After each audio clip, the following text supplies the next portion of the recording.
조선 후기 충청도 어느 고을에 대대로 높은 벼슬을 지낸 최씨 집안이 있었습니다. 높은 기와담과 넓은 기름진 논, 수십 명의 노비를 거느린 그 집안은 누구도 함부로 고개를 들 수 없는 명문가였습니다. 그런데 이 양반 집에는 아무도 입 밖으로 내지 못하는 기괴한 비밀이 하나 있었습니다. 매달 초하룻날 밤만 되면 안주인 한씨 마님이 하인들의 눈을 피해 후미진 행랑채로 향한다는 것이었습니다. 그리고 그곳에는 허리가 굽고 얼굴에 흉터가 가득한 늙은 종 만복이 살고 있었습니다.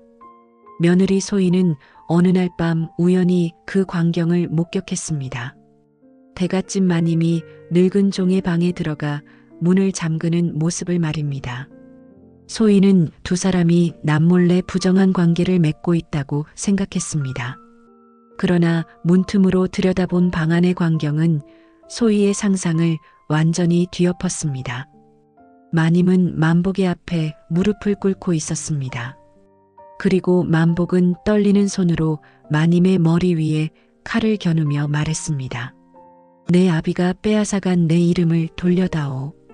그 순간 최씨 집안의 사당 아래에서 정체를 알 수 없는 아이의 울음소리가 들려왔습니다. 과연 이 양반 집에 숨겨진 비밀은 무엇이었을까요? 그리고 양반을 향해 칼을 겨눈 늙은 종 만복은 대체 누구였을까요? 지금부터 그 끔찍한 이야기가 시작됩니다. 충청도 진천 고을에 최태겸이라는 양반이 살고 있었습니다.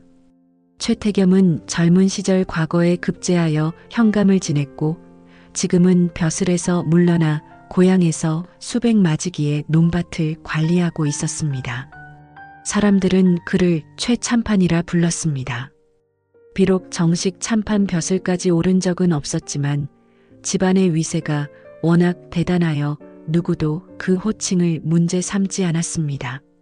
최태겸에게는 부인 한씨와 외아들 최도겸이 있었습니다. 도겸은 얼굴이 곱고 글재주도 뛰어났지만 몸이 약하고 성격이 지나치게 우유부단했습니다. 한씨 마님은 그런 아들을 장차 높은 벼슬아치로 만들기 위해 온갖 정성을 쏟았습니다. 그러던 어느 봄날 도겸이 혼인을 하게 되었습니다. 신부는 몰락한 선비의 딸 윤소희였습니다. 소희의 아버지는 한때 학식이 높기로 이름난 선비였지만 억울한 누명을 쓰고 귀양을 갔다가 병으로 세상을 떠났습니다. 남은 재산도 빚쟁이들에게 넘어가 소희와 어머니는 끼니조차 잊기 어려운 형편이 되었습니다. 그런 소희에게 최씨 집안에서 혼담이 들어왔습니다. 주변 사람들은 모두 하늘이 내린 복이라고 했습니다. 가난한 선비의 딸이 저런 부잣집 며느리가 된다니 죽은 아버지가 도운 것이 틀림없어. 그러나 소희의 어머니는 혼례를 앞둔 딸의 손을 꼭 잡고 이상한 말을 남겼습니다. 소희야, 최씨 집안에 들어가거든 사당 근처에는 절대로 가지 말거라. 소희가 의아한 얼굴로 물었습니다. 어머니께서 그 집 사당을 어찌 아십니까? 어머니는 흠칫 놀라며 고개를 돌렸습니다. 그저 큰 집의 사당은 며느리가 함부로 드나드는 곳이 아니니 하는 말이다. 그것뿐입니까? 그리고 만복이라는 늙은 종이 있을 것이다. 그 사람과도 눈을 마주치지 말거라. 소희는 더욱 이상했습니다. 하지만 어머니는 더는 아무 말도 하지 않았습니다. 혼례날 붉은 가마를 타고 최씨 집안으로 들어가는 순간에도 소희는 어머니의 마지막 당부를 떠올렸습니다. 사당에 가지 말라. 그리고 만복을 조심하라. 그때까지만 해도 소희는 그 말이 자신의 목숨을 구하기 위한 경고였다는 사실을 알지 못했습니다. 최씨 집안의 생활은 소희가 상상했던 것보다 훨씬 엄격했습니다. 날이 밝기 전에 일어나 시부모에게 문안 인사를 올려야 했고 식사 때마다 시어머니 한씨의 수저가 먼저 놓였는지 확인해야 했습니다. 조금이라도 실수하면 한씨 마님의 차가운 꾸지람이 쏟아졌습니다. 몰락한 집안에서 자라 예법을 배우지 못한 것이냐? 죄송합니다, 어머님. 내가 우리 집 며느리가 된 것을 행운으로 여겨라. 내 친정 형편을 생각하면 너는 평생 우리 집에 머리를 숙이고 살아야 한다. 소희는 모든 수모를 참았습니다. 가난한 친정 어머니에게 매달 쌀과 약값을 보내주겠다는 약속 때문이었습니다. 남편 도겸은 소희에게 다정했지만 어머니 앞에서는 아무 말도 하지 못했습니다. 조금만 참으시오. 어머니께서 원래 엄격한 분이요. 서방님께서는 늘 참으라고만 하시는군요. 내가 과거에 급제하면 서울로 올라갈 것이요. 그때는 어머니의 눈치를 보지 않아도 돼요. 소희는 남편의 말을 믿고 싶었습니다. 그런데 최 씨 집안에는 한 씨 마님보다도 더 이상한 사람이 있었습니다. 바로 늙은 종 만복이었습니다. 만복은 나이가 70에 가까워 보였고 얼굴 한쪽에 불에 댄 듯한 흉터가 있었습니다. 허리는 굽고 한쪽 다리를 절었지만 그의 눈빛만큼은 젊은 장정도 움찔할 만큼 매서웠습니다. 이상한 점은 다른 노비들이 만복을 몹시 두려워한다는 것이었습니다. 그들은 만복과 마주치면 눈을 내리깔았고 아무도 그의 방 근처에 가지 않았습니다. 그러나 한씨 마님은 만복을 사람 이하로 취급했습니다. 어느 날 만복이 마당을 쓸다가 실수로 물동이를 넘어뜨렸습니다. 한씨는 하인들이 보는 앞에서 만복의 뺨을 때렸습니다. 이 늙은 것이 밥만 축내는구나. 만복은 아무런 저항도 하지 않았습니다. 다만 한씨를 똑바로 바라보며 낮게 말했습니다. 마님께서 오늘도 편히 주무실 수 있을지 모르겠습니다. 그 말을 들은 한씨의 얼굴이 순식간에 창백해졌습니다. 이놈이 감히 무슨 소리를 하는 것이냐? 아무 말도 하지 않았습니다. 한씨는 황급히 주변을 살핀 뒤 만복에게 속삭였습니다. 오늘 밤에는 입을 열지 마라. 소희는 우연히 그 말을 들었습니다. 한씨는 만복을 미워하는 것처럼 보였지만 동시에 그를 두려워하고 있었습니다. 도대체 늙은 종이 무슨 비밀을 쥐고 있기에 대갓집 마님이 저토록 불안해하는 것일까요? 소희가 최 씨 집안에 들어온 지 석 달이 지났습니다. 그날은 음력 초하루였습니다. 밤부터 거센 비가 내렸고 바람의 대문이 흔들리며 기괴한 소리를 냈습니다. 소희는 잠을 이루지 못하고 있었습니다. 곁에 누워있던 남편 도겸은 약기운에 깊이 잠들어 있었습니다. 그때 방문 밖에서 희미한 발걸음 소리가 들렸습니다. 소희가 문틈으로 밖을 바라보니 흰 장옷을 뒤집어 쓴 여인이 마당을 가로질러 가고 있었습니다. 걸음걸이를 자세히 보니 시어머니 한씨였습니다. 한씨는 등불도 들지 않은 채 비를 맞으며 행랑채 쪽으로 향했습니다. 소희는 이상한 생각이 들었습니다. 행랑채에는 남자 종들이 살고 있었습니다. 시어머니가 한밤중에 홀로 갈 만한 곳이 아니었습니다. 소희는 조심스럽게 신발을 신고 뒤를 따랐습니다. 한씨는 주변을 몇 번이나 살피더니 가장 후미진 방 앞에 멈춰 섰습니다. 바로 만복의 방이었습니다. 한씨는 품에서 작은 주머니를 꺼내 문 앞에 놓았습니다. 그러자 닫혀있던 방문이 천천히 열렸습니다. 방 안에서 만복의 거친 목소리가 들렸습니다. 들어오시오. 한씨가 방으로 들어가자 문이 닫혔습니다. 소희는 숨을 죽이고 처마 밑으로 다가갔습니다. 방 안에서는 한동안 아무 소리도 들리지 않았습니다. 잠시 뒤 한씨의 떨리는 목소리가 들렸습니다. 이번 달 약이다. 만복이 물었습니다. 내가 먹는 약인지 나를 죽이는 독인지 어찌 알겠소? 당신이 살아있는 한 나도 편히 살지 못한다. 그러나 지금까지 죽이지 않았으니 나를 믿어라.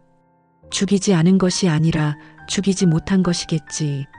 소희는 두 사람이 무슨 말을 하는지 이해할 수 없었습니다. 그때 만복이 다시 말했습니다. 도련님이 혼인을 했더군. 내 며느리에게는 손대지 마라. 며느리라. 만복이 기괴한 웃음을 흘렸습니다. 마님은 그 아이가 누구인지 정말 모르시오? 한 씨의 목소리가 날카로워졌습니다. 무슨 뜻이냐? 머지않아 알게 될 것이오. 피는 아무리 감추어도 제 주인을 찾아가는 법이니까. 바로 그 순간 소희의 발밑에서 마른 나뭇가지가 부러졌습니다. 딱! 방 안의 대화가 멈췄습니다. 누구냐? 한 씨의 외침과 동시에 방문이 열렸습니다. 소희는 황급히 몸을 돌려 달렸습니다. 빗물에 젖은 마당이 미끄러웠지만 뒤를 돌아볼 틈이 없었습니다. 한 씨와 만복이 자신의 존재를 알게 된다면 어떤 일이 벌어질지 몰랐습니다. 그런데 대청마루 모퉁이를 돌던 순간 소희는 누군가와 정면으로 부딪혔습니다. 집안의 집사인 박행수였습니다. 세아 씨께서 이 밤중에 어디를 다녀오십니까? 잠이 오지 않아 잠시 바람을 쐬었습니다. 박행수가 소희의 젖은 옷을 바라보며 의심스러운 표정을 지었습니다. 바람을 쐬셨다기에는 옷이 너무 젖으셨군요. 그때 뒤에서 한 씨가 나타났습니다. 한 씨는 소희를 노려보며 물었습니다. 무엇을 들었느냐? 무슨 말씀이신지 모르겠습니다. 내가 만복의 방에 들어가는 것을 보았느냐고 물었다. 소희는 아무 말도 하지 못했습니다. 한 씨가 박행수에게 명령했습니다. 며느리를 별채로 데려가라. 어머님, 집안의 법도를 어기고 밤중에 남자종의 방을 엿본 며느리를 그대로 둘 수 없다. 박행수가 소희의 팔을 붙잡았습니다. 그 순간 만복이 나타났습니다. 세아 씨는 내 방에 오지 않았습니다. 한 씨의 눈빛이 흔들렸습니다. 내가 어찌 아느냐? 내 방 앞에는 아무도 없었습니다. 비를 피하려 처마 밑에 잠시 서 계셨던 모양입니다. 만복은 고개를 숙였지만 목소리에는 묘한 힘이 있었습니다. 한 씨는 이를 악물었습니다. 분명 거짓말을 하고 있구나. 제가 거짓말을 한다고 생각하신다면 지금 당장 관아로 끌고 가십시오. 관아에서 지난 일까지 모두 말씀드리지요. 지난 일이라는 말을 듣는 순간 한 씨의 표정이 굳었습니다. 잠시 침묵하던 한 씨는 박행수에게 소희를 놓아주라고 명령했습니다. 오늘 일은 아무에게도 말하지 마라. 한 씨는 소희에게 다가와 귓가에 속삭였습니다. 특히 내 남편에게 말하면 친정 어머니에게 보내는 쌀을 당장 끊겠다. 한 씨가 떠난 뒤 소희는 만복을 바라보았습니다. 어째서 저를 도와주셨습니까? 만복은 대답 대신 소희의 얼굴을 오랫동안 살폈습니다. 특히 소희의 왼쪽 귀 뒤에 있는 작은 붉은 점을 바라보았습니다. 역시 틀림없군. 무엇이 틀림없다는 말씀입니까? 만복은 소희의 손목을 붙잡았습니다. 세아 씨, 살고 싶다면 사당 가까이 가지 마시오. 소희는 어머니에게 들었던 것과 똑같은 경고에 소름이 돋았습니다. 제 어머니도 같은 말씀을 하셨습니다. 그 말을 들은 만복의 눈이 크게 떠졌습니다. 세아 씨의 어머니 성함이 무엇이오? 윤 씨 성을 쓰시고 이름은 연아입니다. 만복의 손이 심하게 떨리기 시작했습니다. 연아가 살아있었단 말인가? 제 어머니를 아십니까? 그러나 만복은 아무 말도 하지 않고 어둠 속으로 사라졌습니다. 다음 날 아침 한 씨 마님은 아무 일도 없었다는 듯 소희를 불렀습니다. 어젯밤 일은 잊어라. 어머님께서 만복의 방에 가신 이유를 말씀해 주십시오. 한 씨의 표정이 차갑게 굳었습니다. 내가 알 필요 없는 집안일이다. 그가 어머님께 약을 받았다고 했습니다. 만복은 오래전부터 가슴병을 앓고 있다. 내가 약을 챙겨준 것이 무엇이 잘못이냐? 그분은 그 약을 독이라고 말씀하셨습니다. 한 씨는 갑자기 소희의 뺨을 때렸습니다. 내가 감히 시어미를 추궁하는 것이냐? 소희는 넘어질 뻔했지만 이를 악물고 버텼습니다. 한 씨는 곁에 있던 몸종 금이를 불렀습니다. 며느리가 오늘부터 부엉기를 직접 하게 해라. 친정에 보내던 쌀도 절반으로 줄이고 어머님, 친정 어머니께서는 병중이십니다. 그렇다면 입을 조심했어야지. 그날 밤 소희는 한 씨의 방에 약을 가져다 주게 되었습니다. 한 씨가 잠시 자리를 비운 사이 소희는 방 안에서 초하루에 만복에게 건넸던 것과 똑같은 주머니를 발견했습니다. 주머니 안에는 검붉은 가루가 들어 있었습니다. 소희는 냄새를 맡아보았습니다. 어릴 적 아버지가 약초를 공부할 때 보여준 독초와 비슷한 냄새였습니다. 조금씩 먹으면 몸이 쇠약해지고 오랫동안 먹으면 심장이 멎는다는 부자였습니다. 그때 문 밖에서 한 씨의 목소리가 들렸습니다. 무엇을 하고 있느냐? 소희는 황급히 주머니를 제자리에 놓았습니다. 약상을 정리하고 있었습니다. 한 씨는 소희를 의심스럽게 바라보았습니다. 방에서 나가라. 소희가 방을 나서려는데 한 씨가 다시 불렀습니다.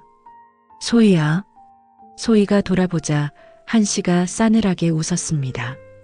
너는 내 아비가 왜 죽었는지 알고 있느냐? 억울한 누명을 쓰고 귀양을 가셨습니다. 세상에 억울하지 않은 죄인은 없다. 무슨 뜻입니까? 내 아비는 우리 집안을 파멸시키려 했다. 소희는 처음 듣는 말에 놀랐습니다. 아버지께서 어찌 최 씨 집안을 파멸시키려 했다는 말씀입니까? 그자가 죽었으니 비밀도 함께 묻힌 줄 알았다. 그런데 그의 딸이 내 집 며느리로 들어왔구나. 한 씨가 소희에게 한 걸음 다가왔습니다. 우연이라고 생각하느냐? 소희는 곧장 남편 도겸에게 달려갔습니다. 서방님, 저와의 혼인을 누가 먼저 제안했습니까? 도겸은 책을 읽다 말고 의아한 표정을 지었습니다. 갑자기 그것은 왜 묻소? 최 씨 집안에서 먼저 혼담을 넣었다고 들었습니다. 도겸은 한참을 망설였습니다. 사실은 내가 당신을 먼저 본 적이 있소. 저를 어디서 보셨습니까? 지난해 청주 장터에서 어머니의 약을 구하던 모습을 보았소. 병든 어머니를 위해 비녀까지 팔던 모습이 마음에 남았소. 도겸은 소희의 손을 잡았습니다. 내가 아버지께 당신과 혼인하게 해달라고 부탁했소. 소희는 잠시 안도했습니다. 그러나 도겸의 다음 말에 다시 불안해졌습니다. 그런데 이상한 일은 있었소. 무슨 일입니까? 내가 당신의 이름을 말씀드리기도 전에 아버지께서 윤선비의 딸이 아니냐고 물으셨소. 아버님께서 제 아버지를 알고 계셨습니까?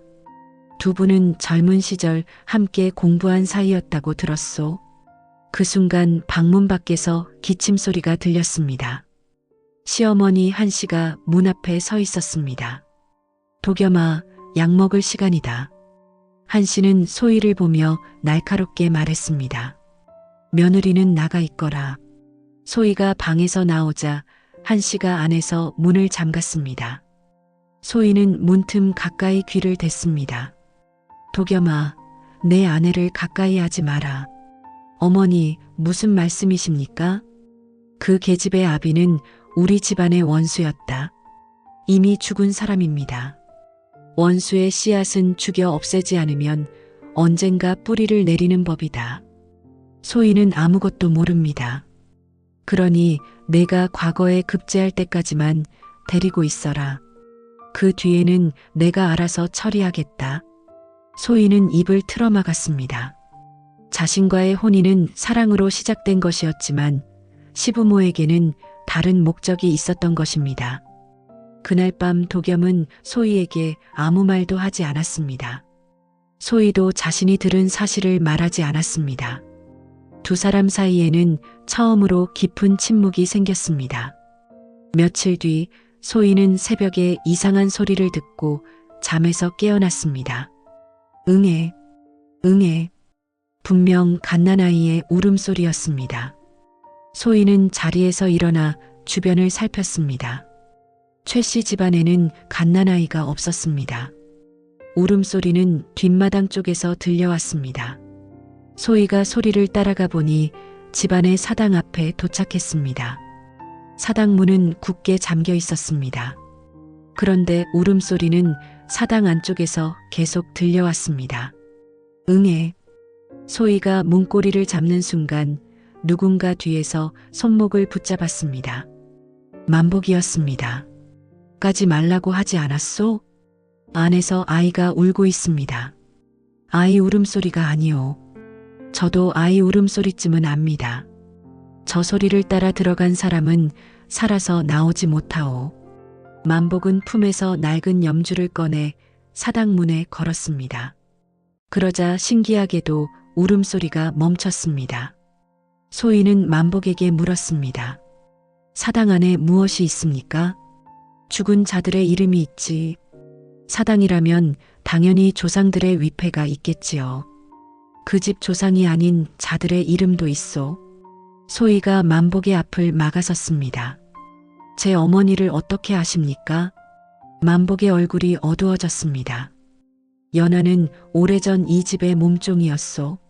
소희는 자신의 귀를 의심했습니다. 제 어머니는 몰락한 양반가의 딸입니다. 연하는 15살까지 내 딸처럼 키운 아이였소. 거짓말입니다. 연하의 오른쪽 어깨에 불에 댄 자국이 있을 것이요. 소희는 숨이 멎는 것 같았습니다. 어머니의 오른쪽 어깨에는 분명 큰 화상 흉터가 있었습니다. 어머니는 어릴 적 부엌에서 사고를 당한 것이라고 말했습니다. 만복은 떨리는 목소리로 말을 이었습니다. 그 불은 사고가 아니었소. 최 씨 집안이 자신들의 죄를 감추려고 우리 집에 불을 지른 것이요.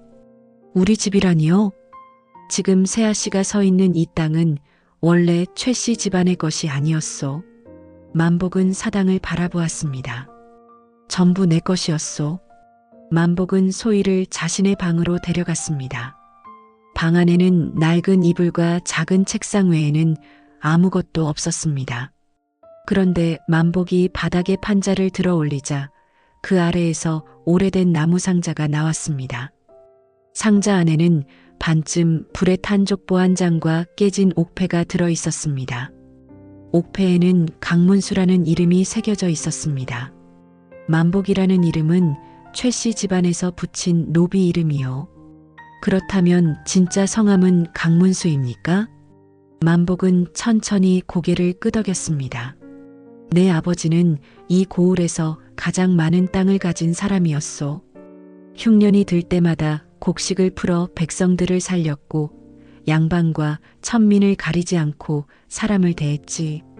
강문수에게는 아내와 두 아들 그리고 갓난 딸이 있었습니다. 당시 최태겸의 장인이었던 한진사는 가난한 선비였습니다. 한진사는 강문수의 집에서 서책을 관리하는 일을 하며 살았습니다. 강문수는 그를 친구처럼 대했습니다. 그러나 한진사는 은혜를 원수로 갚았습니다. 어느 날 밤 한진사는 강문수의 창고에 불을 지르고 관아에 그가 역적들과 몰래 곡식을 거래했다고 고발했습니다. 관아에서는 강문수의 재산을 몰수했고 가족들은 뿔뿔이 흩어졌습니다.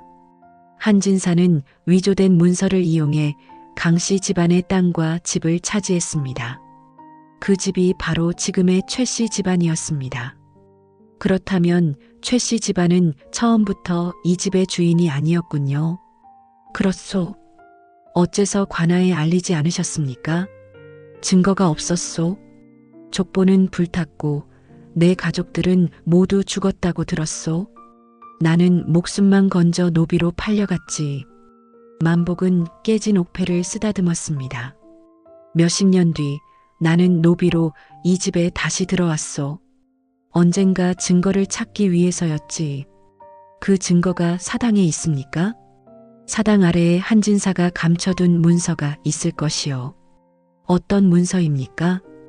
이 집안의 모든 재산이 강씨 집안에서 빼앗은 것임을 증명하는 원래의 토지 문서와 족보요. 소희는 만복을 바라보았습니다. 그런데 제 어머니 연하와는 무슨 관계입니까? 만복이 대답하려는 순간 밖에서 발소리가 들렸습니다. 누군가 오고 있소. 만복은 황급히 상자를 닫았습니다. 잠시 뒤 문이 열리고 박행수가 들어왔습니다. 새아씨께서 늙은 종의 방에서 무엇을 하고 계십니까? 박행수는 소희를 한씨 마님 앞으로 끌고 갔습니다. 한씨 옆에는 남편 도겸도 앉아 있었습니다. 내가 분명 만복과 가까이 하지 말라고 했을 텐데. 소희는 남편을 바라보며 말했습니다. 서방님, 만복은 단순한 노비가 아닙니다. 도겸의 얼굴이 굳었습니다. 그만하시오. 이 집과 땅이 원래 강씨 집안의 것이었다고 합니다. 그만하라고 했소. 서방님도 알고 계셨습니까? 도겸은 대답하지 못했습니다. 한씨가 차갑게 웃었습니다. 내 남편이 아무것도 모를 것이라 생각했느냐? 소희는 믿을 수 없다는 눈으로 남편을 바라보았습니다. 도겸은 한참 동안 고개를 숙이고 있다가 입을 열었습니다. 어릴 적 아버지의 서고에서 오래된 문서를 본 적이 있소. 그런데도 제게 아무 말도 하지 않으셨습니까? 옛날에 벌어진 일이요. 지금 살아있는 우리와는 상관없는 일이요. 남의 집을 빼앗고 사람들을 노비로 만든 일이 어찌 상관없는 일입니까? 도겸이 자리에서 일어나 소희의 팔을 붙잡았습니다. 이 집안이 무너지면 당신도 함께 무너지는 것이요. 이제 당신도 최씨 집안 사람이요. 소희는 남편의 손을 뿌리쳤습니다. 그래서 저와 혼인한 것입니까? 제 아버지가 알고 있던 비밀을 감시하기 위해서? 나는 진심으로 당신을 사랑했소. 사랑했다면 지금 저를 풀어주십시오. 도겸은 한씨를 바라보았습니다. 한씨가 고개를 저었습니다. 도겸은 끝내 소희를 외면했습니다. 한씨는 박행수에게 명령했습니다. 며느리를 별채에 가둬라. 누구도 만나지 못하게 하고 음식도 하루에 한 번만 주어라. 소희가 끌려가며 외쳤습니다. 서방님. 도겸은 고개조차 들지 못했습니다. 그 순간 소희는 깨달았습니다. 남편은 약해서 아무것도 하지 못하는 사람이 아니었습니다. 자신의 안위를 위해 아내를 버리는 비겁한 사람이었습니다. 소희는 별채에 갇혔습니다. 창문에는 나무 판자가 덧대어졌고 문 밖에는 하인이 지키고 있었습니다. 사흘 동안 제대로 된 음식도 들어오지 않았습니다. 나흘째 되던 밤 작은 창문 틈으로 돌멩이 하나가 굴러 들어왔습니다. 돌멩이에는 종이가 묶여 있었습니다. 소희가 종이를 펼치자 익숙한 글씨가 보였습니다. 친정어머니 연화의 글씨였습니다. 소희야, 이 편지를 보게 된다면 이미 모든 것이 시작되었을 것이다. 소희의 손이 떨렸습니다. 나는 양반의 딸이 아니다. 나는 어린 시절 강씨 집안에서 자랐다. 그러나 강씨 집안에 불이 난 뒤 한진사의 집으로 끌려가 노비가 되었다. 너의 아버지는 최씨 집안의 비밀을 알아낸 뒤 나를 데리고 도망쳤다. 우리는 신분을 감추고 부부가 되었지만 최태겸은 끝내 우리를 찾아냈다. 내 아버지는 영모 누명을 쓰고 귀양을 간 것이 아니다. 최태겸이 보낸 자들에게 살해당한 것이다. 소희의 눈에서 눈물이 흘러내렸습니다. 그동안 어머니는 아버지가 병으로 세상을 떠났다고 했습니다. 내가 너에게 사당 가까이 가지 말라고 한 것은 그곳에 끔찍한 비밀이 있기 때문이다. 사당 아래에는 강씨 집안의 원래 문서뿐 아니라 최씨 집안이 노비로 팔아넘긴 사람들의 명단이 있다. 그리고 너는 단순히 내 딸이 아니다. 편지는 거기에서 피로 얼룩져 있었습니다. 마지막 문장은 절반만 남아 있었습니다. 내 몸에는 강씨 집안의 피가. 소희는 편지를 가슴에 품었습니다. 그때 창밖에서 만복의 목소리가 들렸습니다. 세아씨, 시간이 없소. 이 편지를 보내신 분이 어머니입니까? 연하가 직접 쓴 편지는 맞소? 하지만 지금 보낸 사람은 내가 아니오. 그럼 누가 보낸 것입니까? 어둠 속에서 다른 여자의 목소리가 들렸습니다. 접니다, 세아 씨. 한씨 마님의 몸종 금이가 모습을 드러냈습니다. 마님께서 내일 밤 세아 씨를 없애려 하십니다. 금이는 한씨의 가장 가까운 몸종이었습니다. 소희는 금이를 믿을 수 없었습니다. 어째서 저를 도와주는 것이냐? 금이가 떨리는 목소리로 대답했습니다. 제 어머니도 이 집에서 노비로 살았습니다. 어머니는 죽기 전에 사당 밑에 우리 가족의 노비 문서가 있다고 말씀하셨습니다. 너도 사당을 열고 싶은 것이냐? 문서를 없애야 저와 제 동생들이 자유인이 될 수 있습니다. 만복이 금이에게 물었습니다. 사당 열쇠는 어디 있느냐? 마님께서 목에 걸고 다니십니다. 하지만 사당 문을 열어도 안쪽 바닥의 비밀문은 또 다른 열쇠가 필요합니다. 그 열쇠가 어디 있는지는 아느냐? 금이는 소희를 바라보았습니다. 세아 씨의 비녀에 있습니다. 소희는 머리에 꽂힌 옥비녀를 뽑았습니다. 홀레날 한씨가 직접 건네준 비녀였습니다. 금이가 비녀 끝을 돌리자 속에서 가늘고 긴 쇠열쇠가 나왔습니다. 소희가 놀라 물었습니다. 어째서 시어머니가 제게 이 열쇠를 주었단 말이냐? 만복의 얼굴이 굳었습니다. 마님은 이 비녀의 정체를 몰랐을 것이오. 원래 강씨 집안의 안주인이 사용하던 물건이었으니까.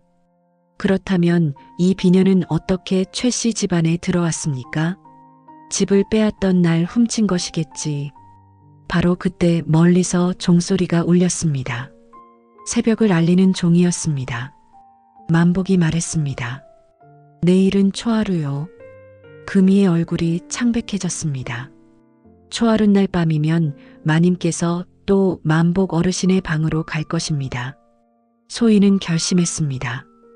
그때 사당으로 들어가겠습니다. 만복이 고개를 저었습니다. 너무 위험하오. 저를 죽이려는 사람들 앞에서 가만히 기다릴 수는 없습니다. 아버지를 죽인 자들이 누구인지, 제 어머니가 무엇을 숨겼는지 직접 확인하겠습니다. 금이가 작은 칼을 소희에게 건넸습니다. 문서만 찾으면 곧장 뒷문으로 도망치셔야 합니다. 그러나 소희는 도망칠 생각이 없었습니다. 문서를 찾으면 관하로 가서 최씨 집안의 모든 죄를 밝힐 생각이었습니다. 그녀는 아직 몰랐습니다. 관하의 사또마저 최태겸에게 매수된 사람이라는 사실을 말입니다. 다음 날 밤 초하루가 되었습니다. 예상대로 한씨는 작은 약주머니를 들고 만복의 방으로 향했습니다. 금이는 한씨를 따라가 문 밖을 지켰고 소희는 훔쳐낸 사당 열쇠를 들고 뒷마당으로 달려갔습니다. 만복도 잠시 뒤 한씨를 따돌리고 사당으로 왔습니다. 찰칵 열쇠가 돌아가며 사당 문이 열렸습니다. 안에는 최씨 집안 조상들의 위패가 줄지어 놓여 있었습니다. 그러나 만복은 위패를 바라보며 이를 악물었습니다. 남의 집을 빼앗은 도둑들이 조상 행세를 하고 있구나. 두 사람은 바닥을 살폈습니다. 한쪽 구석에 다른 돌과 색이 다른 넓은 바닥돌이 있었습니다. 소희가 비녀 속에서 나온 열쇠를 돌바닥의 작은 구멍에 넣었습니다. 딸깍 묵직한 소리와 함께 바닥돌이 움직였습니다. 그 아래에는 지하로 내려가는 계단이 있었습니다. 눅눅하고 차가운 공기가 올라왔습니다. 두 사람은 등잔을 들고 계단을 내려갔습니다. 지하 공간에는 낡은 상자들이 수십 개 놓여 있었습니다. 첫 번째 상자를 열자 오래된 토지 문서가 나왔습니다. 문서의 원래 주인은 강문수의 아버지로 기록되어 있었습니다. 두 번째 상자에는 노비 문서가 가득했습니다. 수백 명의 이름과 함께 그들이 어느 지역으로 팔려갔는지가 적혀 있었습니다. 만복은 한 장 한 장 문서를 넘기며 울음을 터뜨렸습니다. 내 아내도 내 아들들도 모두 팔려갔구나. 소희는 또 다른 작은 상자를 발견했습니다. 상자 안에는 비단에 쌓인 탯줄 항아리와 갓난아이의 이름을 적은 종이가 있었습니다. 종이에는 강서연이라는 이름이 적혀 있었습니다. 만복의 손이 멈췄습니다. 서연이는 내 딸의 이름이요. 어르신의 딸은 죽었다고 하지 않으셨습니까? 불이 난 날 사라졌소. 죽은 줄로만 알았지. 탯줄 항아리 아래에는 편지 한 장이 놓여 있었습니다. 편지는 한씨 마님의 아버지 한진사가 쓴 것이었습니다. 강문수의 딸은 죽이지 않았다. 아이는 훗날을 위해 살려두었다. 그 아이의 피가 있어야 강씨 집안의 모든 재산을 완전히 차지할 수 있기 때문이다. 소희는 이해할 수 없었습니다. 어째서 강씨 집안의 아이를 살려둔 것입니까? 만복이 편지의 다음 장을 펼쳤습니다. 그 순간 만복의 얼굴에서 핏기가 사라졌습니다. 이럴 수가. 무엇이라고 적혀 있습니까? 만복이 떨리는 손으로 편지를 소희에게 건넸습니다. 그 안에는 이렇게 적혀 있었습니다. 강문수의 딸 서연은 새로운 이름을 주어 키울 것이다. 그 아이에게는 윤연아라는 이름을 주었다. 소희는 숨을 쉴 수 없었습니다. 자신의 어머니 연아는 강씨 집안에서 일하던 몸종이 아니었습니다. 만복이 죽은 줄로만 알았던 친딸이었습니다. 그렇다면 소희는 만복의 외손녀였습니다. 그리고 최씨 집안이 빼앗은 재산의 정당한 상속자였습니다. 그때 지하실 입구에서 박수 소리가 들려왔습니다. 짝, 짝, 짝. 참으로 감동적인 가족 상봉이로구나. 소희와 만복이 고개를 들었습니다. 계단 위에는 최태겸과 한씨 마님, 박행수 그리고 칼을 든 사내들이 서 있었습니다. 그들 사이에는 피를 흘리는 금이가 붙잡혀 있었습니다. 최태겸이 등잔을 들어 소희의 얼굴을 비추었습니다.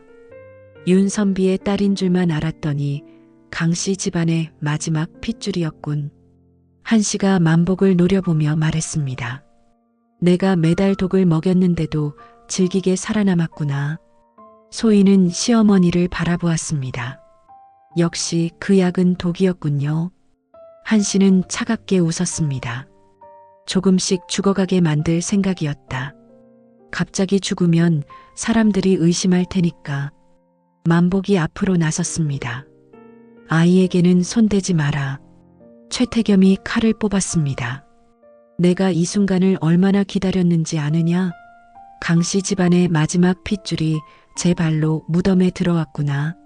소희가 문서 한 묶음을 가슴에 끌어안았습니다.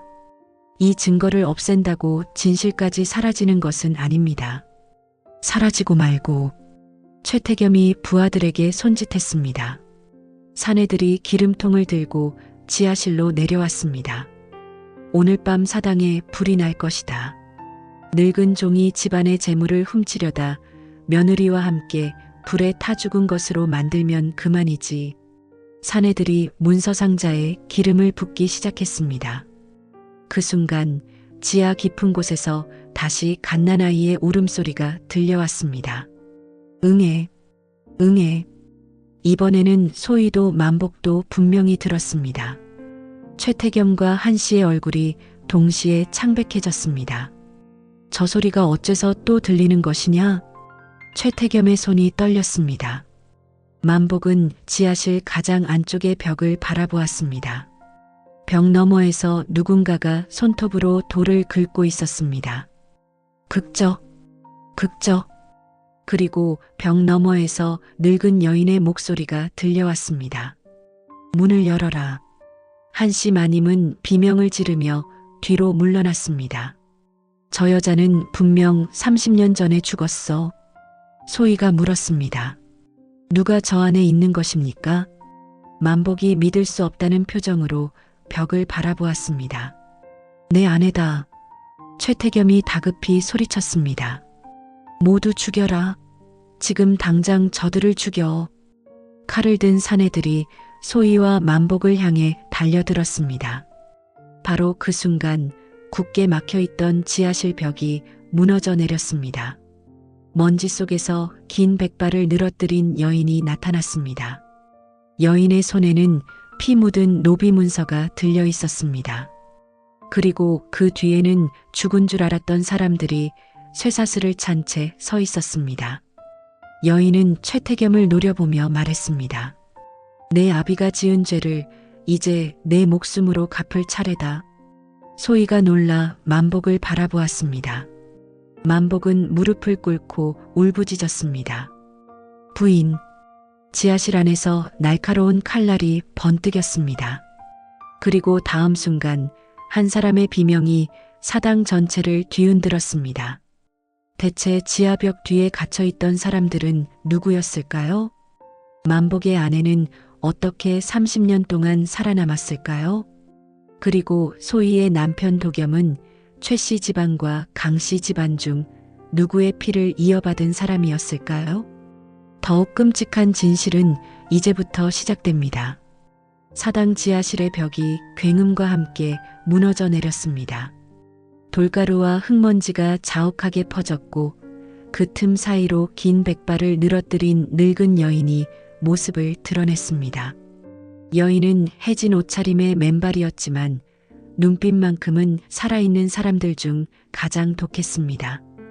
그녀의 손에는 피가 묻은 노비 문서 한 장이 쥐어져 있었습니다. 내 아비가 지은 죄를 이제 내 목숨으로 갚을 차례다. 최태겸의 얼굴이 하얗게 질렸습니다. 한씨 마님은 뒤로 물러서며 떨리는 목소리로 외쳤습니다. 저 여자는 죽었어. 분명히 죽였단 말이야. 그 늙은 여인은 최태겸을 향해 이를 갈았습니다.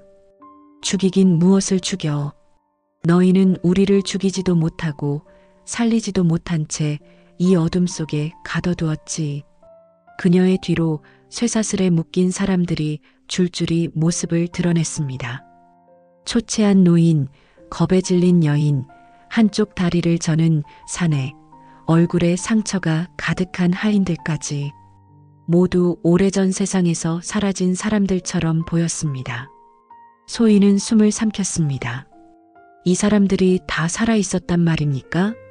만복, 아니 강문수는 무너진 벽 앞에 무릎을 꿇었습니다. 부인, 늙은 여인은 그제야 만복을 보았습니다. 그녀의 굳어있던 얼굴이 처참하게 일그러졌습니다. 정말 당신이요? 부인, 내가 왔소. 너무 늦었소. 두 사람은 서로를 바라보다가 결국 흐느껴 울었습니다. 그 모습을 본 최태겸은 다급하게 사내들에게 외쳤습니다. 뭘 하고 있느냐? 저 늙은 것들과 문서부터 빼앗아라. 전부 죽여.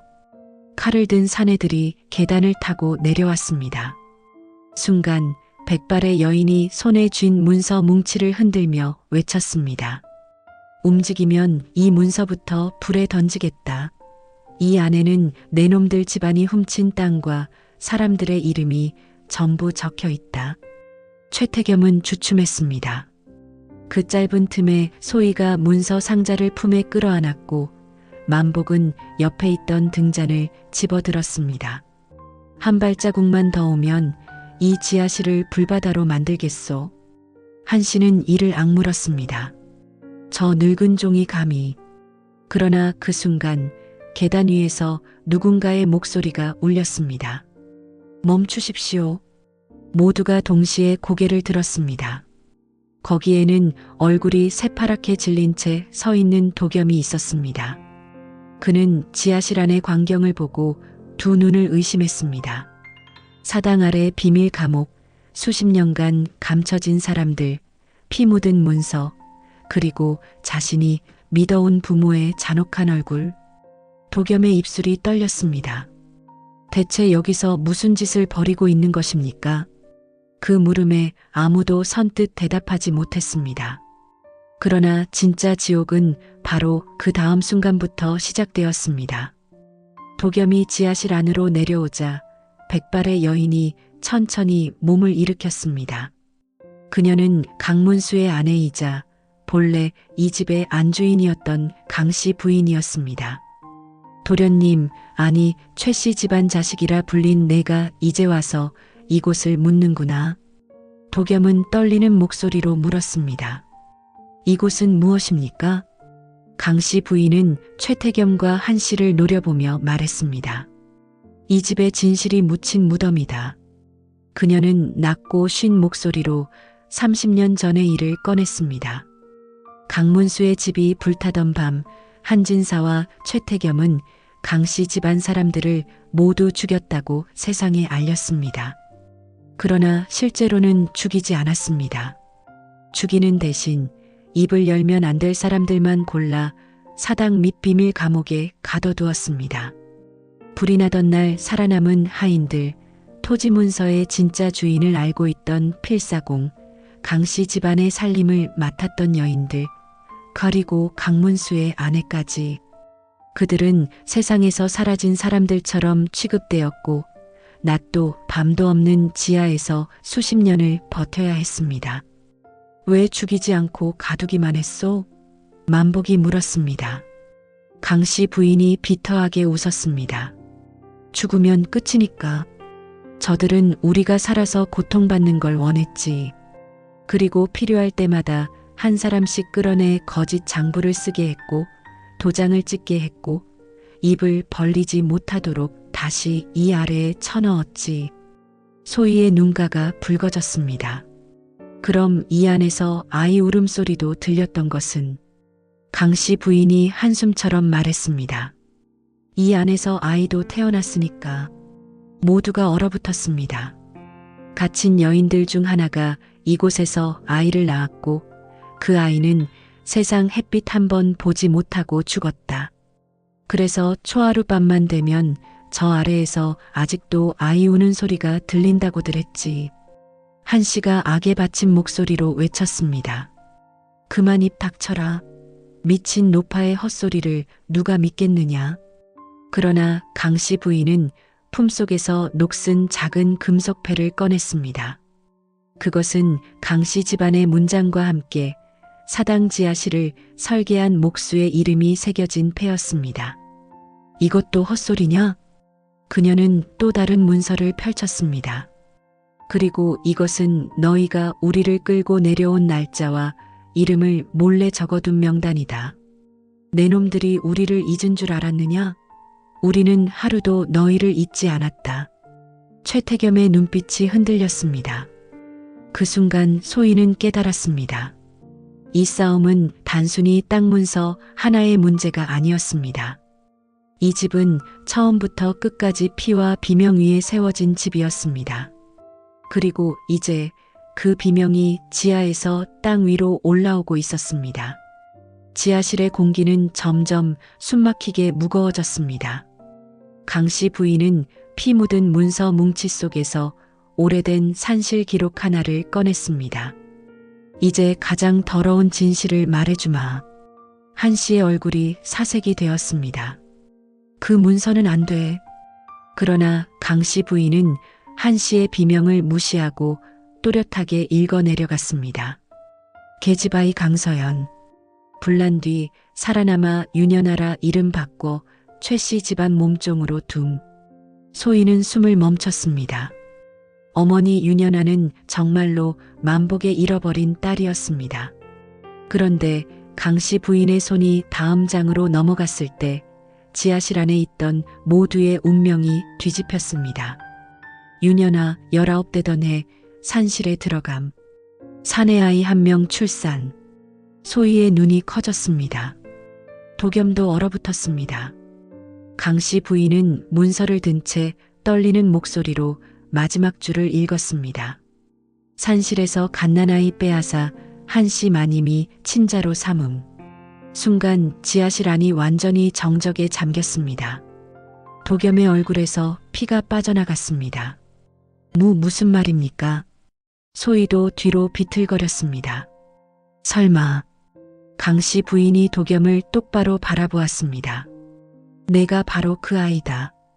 도겸은 한 걸음, 두 걸음 뒤로 물러났습니다. 거짓말입니다. 거짓이 아니다. 내 어미는 한 씨가 아니라 윤연아다.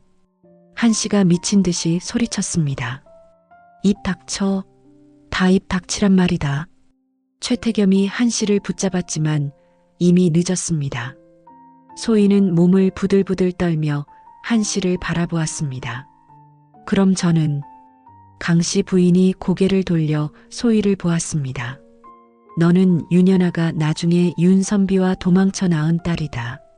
소희의 손에서 문서가 떨어질 뻔했습니다. 도겸은 그 자리에 선 채 아무 말도 하지 못했습니다. 소희와 도겸, 두 사람은 부부가 아니라 어머니를 같은 사람으로 둔 남매였습니다. 비명도 나오지 않았습니다. 그저 소희의 입술이 푸르게 질리며 떨릴 뿐이었습니다. 서방님이 아니 도련님이 제 오라버니였단 말입니까? 도겸은 주먹을 움켜쥐었습니다. 그는 자신의 가슴이 갈갈이 찢어지는 것 같았습니다. 자신이 사랑했던 여인, 아내라 믿었던 여인이 자신의 친누이도 아니고 친여동생도 아닌 어머니가 같은 누이였다는 것. 한 씨가 미친 듯 웃었습니다. 그래, 맞다. 다 맞다. 내가 내 배에서 태어나지 않은 것도, 저 계집이 내 어미 핏줄인 것도 모두 사실이다. 하지만 그래서 어쩌란 말이냐? 도겸이 처음으로 어머니를 노려보았습니다. 그 눈빛은 공포를 넘어선 것이었습니다. 왜 그런 짓을 했습니까? 한 씨는 씩 웃었습니다. 내가 아이를 낳지 못했기 때문이다. 그녀는 윤연아를 가리켰습니다.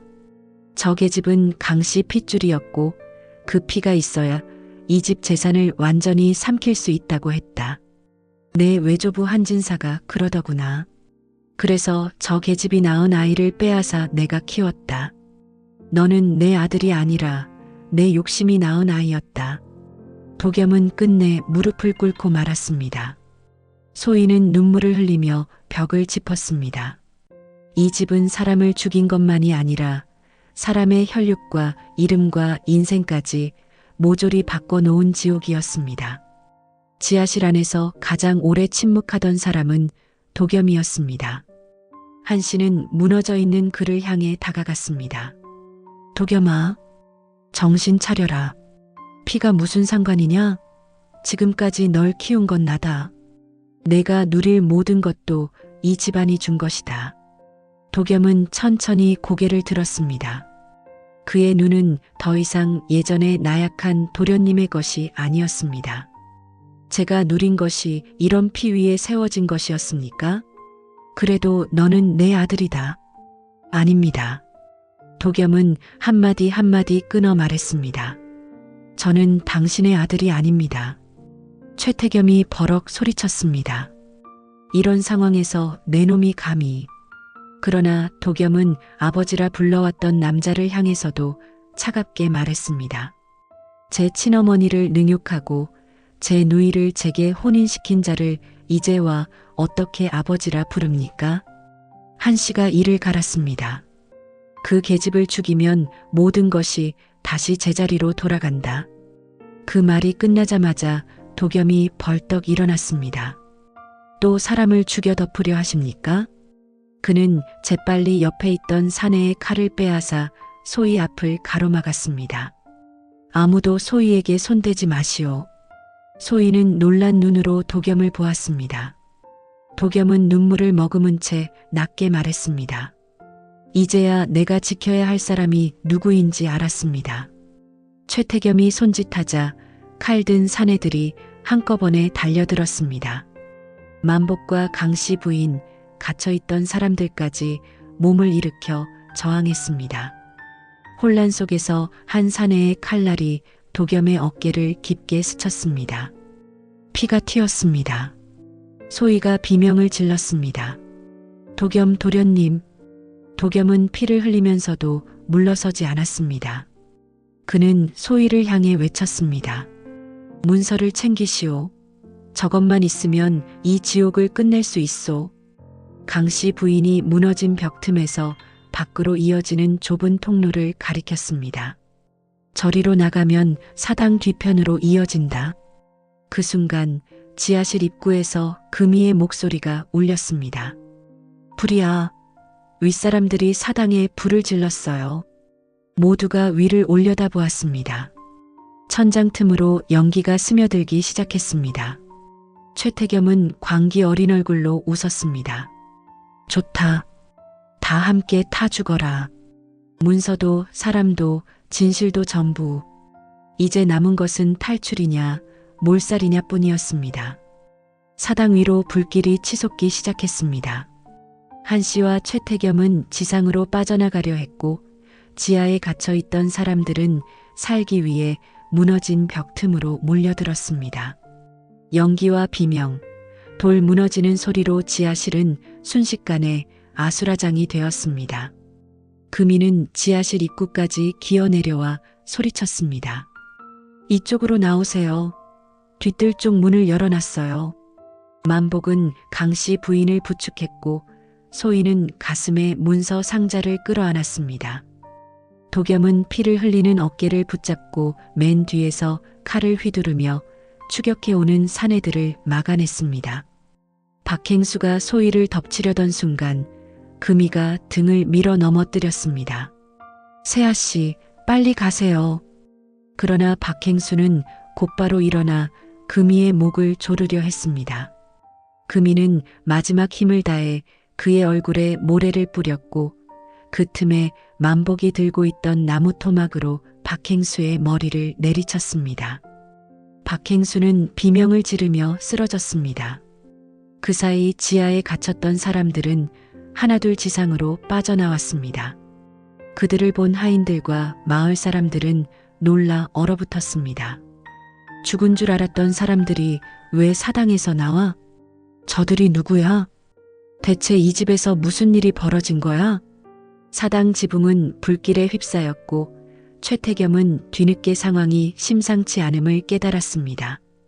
그는 몰려드는 마을 사람들을 향해 외쳤습니다. 도둑들이다. 역적 무리가 집안을 습격한 것이다. 잡아라. 하지만 이미 늦었습니다.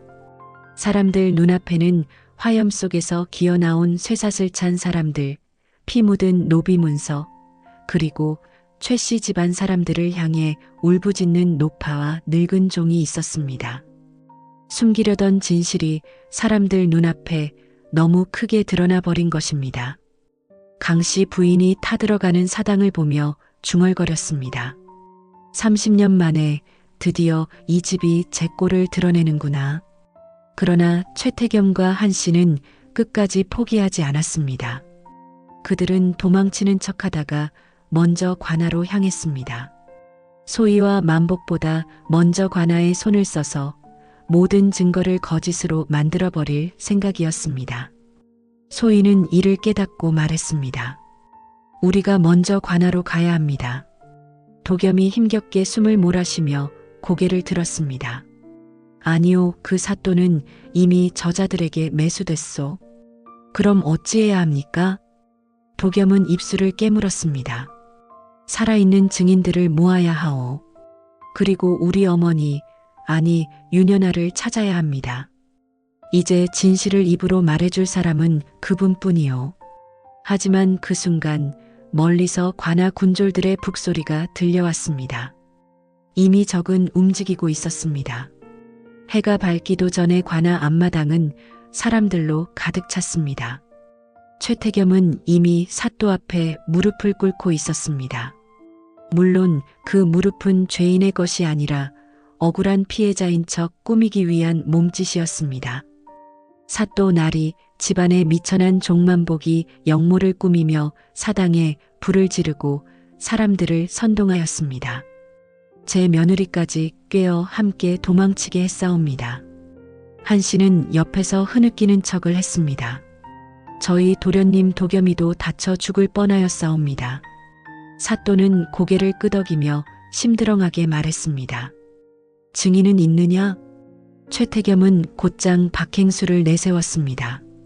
머리에 붕대를 감은 박행수는 미리 맞춰둔 듯 똑같은 말을 되풀이했습니다.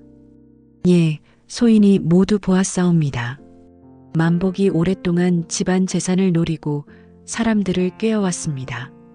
잠시 후 소희와 만복, 도겸, 강씨 부인, 금이 그리고 지하에서 나온 사람들이 관하로 들어왔습니다. 그들의 꼴은 말이 아니었습니다. 쇠사슬 자국이 남은 손목, 피와 그을음으로 얼룩진 얼굴, 불타는 사당에서 나온 자들이 분명했지만 사또는 조금도 놀라지 않았습니다. 오히려 짜증 섞인 목소리로 물었습니다. 이 자들이냐? 소희가 앞으로 나섰습니다. 나리, 저희가 가져온 문서를 보십시오. 이 집안은 본래 강씨 집안의 것이었고 저 사람들은 사당 아래 감금돼 있었습니다. 그러나 사또는 문서를 펼쳐보지도 않았습니다. 그는 노골적으로 손을 내저었습니다. 문서는 위조하기 쉬운 법이다. 만복이 분노에 찬 외쳤습니다. 나리, 이 사람들은 수십 년을 갇혀 있었소. 그래서 어쩌란 말이냐? 내 놈들이 역적이 아니라는 증거가 되느냐? 소희는 차가운 현실을 깨달았습니다. 이미 관아도 저들의 손안에 들어가 있었습니다. 한 씨는 승리를 확신한 얼굴로 소희를 바라보았습니다. 봤느냐? 세상은 피가 아니라 힘으로 움직인다. 사또는 군졸들에게 명령했습니다. 저 계집과 늙은 종, 그리고 수상한 무리들을 모두 옥에 가둬라. 도겸이 앞으로 나섰습니다. 나리, 저는 이 집 도련님 최도겸이요. 저들이 하는 말이 사실이요. 사또는 비웃듯 그를 내려다보았습니다. 집안 망신을 시키는 철없는 도련님은 조용히 계시오. 군졸들이 소희에게 달려들던 바로 그때 관아 밖에서 누군가의 날카로운 외침이 들렸습니다. 잠깐, 저 재판 멈추십시오. 모두가 놀라 고개를 돌렸습니다. 관아 문턱 너머로 수척한 얼굴에 검은 장옷을 둘러쓴 여인이 천천히 들어오고 있었습니다. 소희의 두 눈이 커졌습니다. 어머니, 그 여인은 바로 윤연아였습니다. 윤연아는 병색이 짙었습니다. 하지만 그녀의 눈빛은 누구보다 또렷하고 단단했습니다. 그녀는 관아 마당 한가운데로 걸어와 장옷을 벗었습니다. 순간 만복과 강씨 부인의 숨이 멎는 듯 했습니다. 서연아, 강씨 집안의 잃어버린 딸 강서연. 그녀가 바로 윤연아였습니다. 연아는 떨리는 손으로 만복과 강씨 부인을 향해 절을 올렸습니다. 아버지, 어머니, 너무 늦어 죄송합니다. 세 사람이 눈물 속에 서로를 바라보는 사이 한 씨는 이를 갈며 외쳤습니다.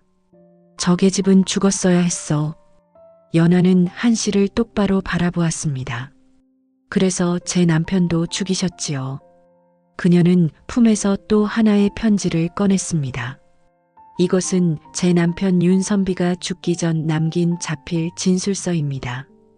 최태겸이 강씨 집안 재산을 빼앗고 저를 감금했으며 제가 낳은 아이를 빼앗아 한 씨가 제 자식인 양 키웠다는 내용이 적혀 있습니다. 사또의 표정이 흔들렸습니다. 연아는 이어서 도겸을 향해 손을 뻗었습니다. 도겸아. 도겸은 아무 말도 못한 채 떨고 있었습니다. 연아는 눈물 속에서 말했습니다. 내 왼쪽 어깨 뒤에 달 모양 점이 있을 것이다. 내가 태어났을 때부터 있던 점이다. 도겸은 숨을 삼켰습니다. 그 점은 분명 있었습니다. 어린 시절부터 알고 있던 표식이었습니다. 연아는 흐느꼈습니다. 너를 낳고 이틀 만에 빼앗겼다. 내 울음소리를 듣지 못하게 내 입에 천을 물렸고 나는 죽을 만큼 두들겨 맞았다. 소희는 오열했습니다. 도겸은 결국 무너져 바닥에 무릎을 꿇었습니다. 어머니, 그 한마디에 연아의 몸이 휘청거렸습니다. 한 씨는 귀를 막으며 소리쳤습니다. 아니다. 저 아이는 내 아들이다. 내가 키웠다. 연아가 고개를 저었습니다. 키웠을 뿐이지 낳지는 않았습니다. 그리고 그녀는 마지막 칼날 같은 말을 꺼냈습니다. 제가 소희를 최 씨 집안에 시집 보내려 했겠습니까? 저 혼사는 최태겸 쪽에서 먼저 들어왔습니다. 저는 죽어도 안 된다고 울며 말렸습니다. 하지만 그자는 제 딸을 제 아들과 한 집에 묶어놓고 강씨 핏줄을 한 번에 소나기에 넣으려 했습니다. 관아 마당이 술렁거렸습니다. 마을 사람들은 더 이상 최 씨 집안을 바라보는 눈빛이 아니었습니다. 그들은 처음으로 저 집안이 괴물 같다고 느끼기 시작했습니다. 상황이 뒤집히기 시작하자 사또는 몹시 당황했습니다. 그는 문서를 더 이상 무시할 수 없었습니다. 강씨 부인이 내민 원래 토지 문서, 연하가 가져온 윤선비의 진술서, 지하 감옥에서 나온 사람들의 이름이 적힌 명단, 그리고 수백 장의 노비 문서가 하나둘 마당에 펼쳐졌습니다. 만복은 떨리는 손으로 문서 한 장을 들었습니다. 이 문서는 경상도 어느 고을에 팔려간 내 장남의 이름이다. 강씨 부인이 다른 장을 펼쳤습니다. 이건 우리 집 여종 얼분이가 어느 양반과 첩노비로 팔려간 기록이다. 금이도 앞으로 나섰습니다. 여기 제 어머니 이름도 있습니다. 제 어머니는 도망간 줄만 알았는데 이렇게 장부에 팔려간 사람으로 적혀 있었습니다. 지하에서 나온 증인들 역시 하나둘 입을 열었습니다. 내가 저 문서를 필사한 자요. 내가 한진사가 불지르던 밤을 본 사람이요. 나는 저 집안에서 강씨 부인을 사당 밑으로 끌고 가는 걸 봤소.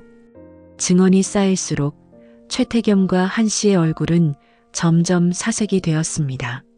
마을 사람들 사이에서는 분노가 터져 나왔습니다. 남의 집을 빼앗고도 모자라 사람까지 팔아먹어? 저게 사람이냐? 저 집안은 양반이 아니라 악귀 집안이다. 사또는 더 이상 한쪽 편을 대놓고 들기 어려워졌습니다. 그러나 최태겸은 끝까지 발악했습니다. 문서가 많다고 진실이 되는 줄 아느냐? 저것들은 모두 거짓이다. 그때 도겸이 비틀거리며 앞으로 나섰습니다.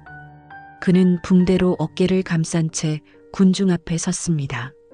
저는 최태겸의 아들로 자라온 최도겸입니다. 모두의 시선이 그에게 쏠렸습니다. 하지만 이제 알았습니다. 저는 저 집의 아들이 아닙니다. 저는 강씨 핏줄인 윤연아의 아들입니다. 한씨가 날뛰듯 소리쳤습니다. 닥쳐. 도겸은 한씨를 보지도 않았습니다. 저 여인 소희는 제 아내가 아니라 제 어머니가 같은 제 누이입니다. 그 말에 군중이 술렁이는 정도를 넘어 아예 발칵 뒤집혔습니다. 소희는 얼굴을 감싸 쥔 채 눈물을 쏟았습니다.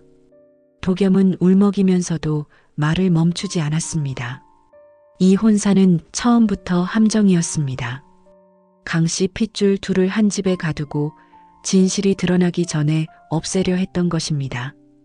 그제야 사람들은 이 집안의 죄가 단순한 재산 다툼을 넘어 사람의 운명을 뒤틀고 피부치까지 짓밟은 죄임을 알게 되었습니다.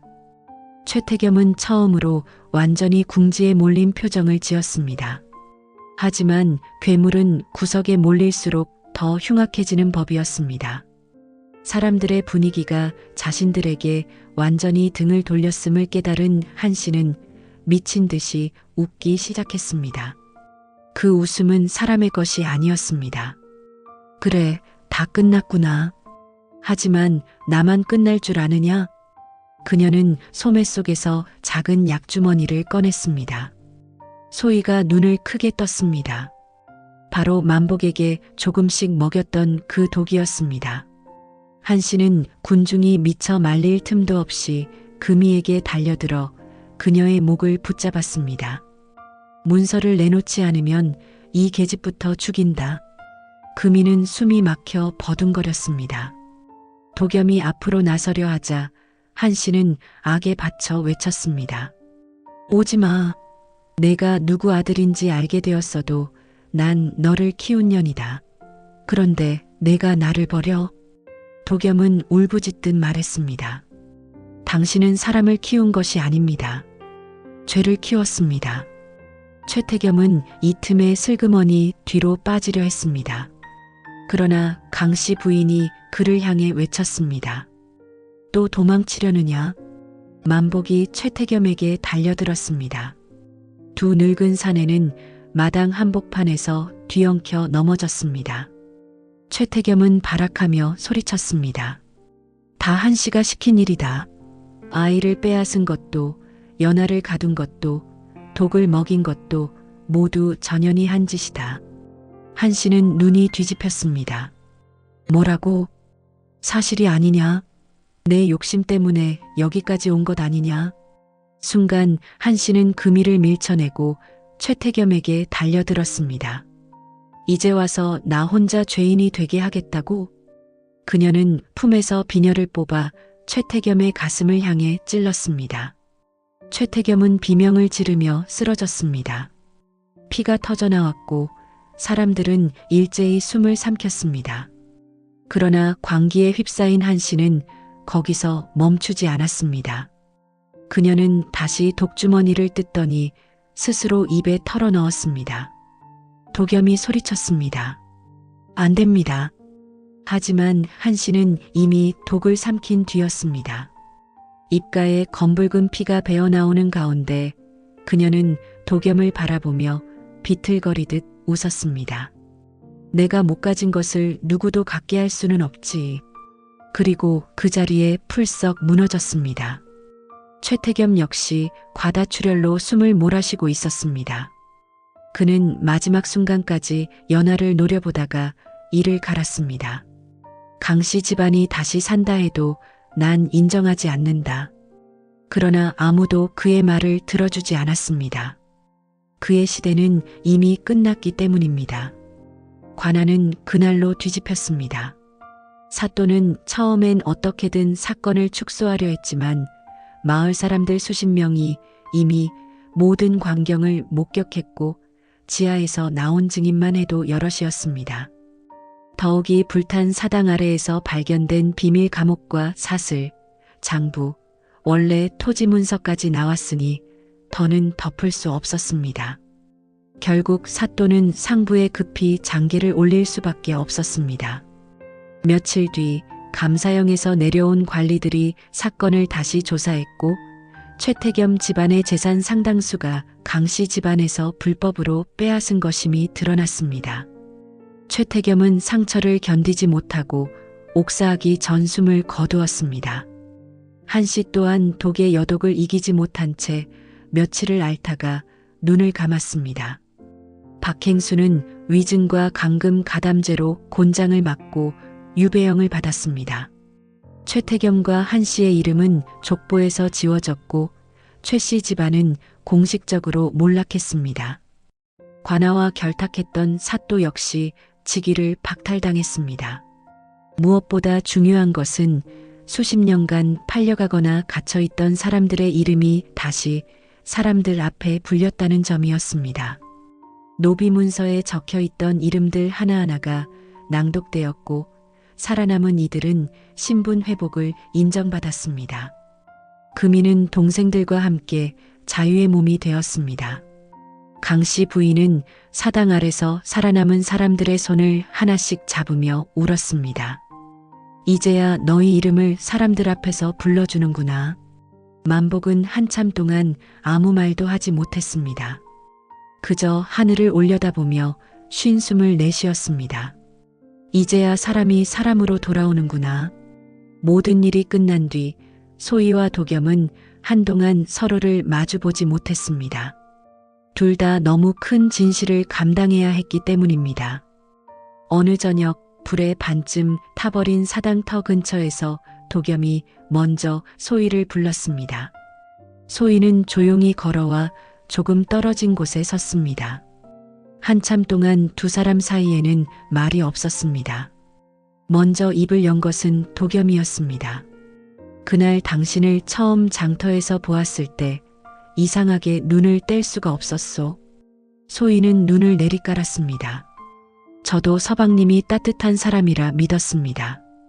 도겸은 쓴웃음을 지었습니다. 이제 그 호칭은 버려야겠지요. 소희의 눈에 다시 눈물이 맺혔습니다.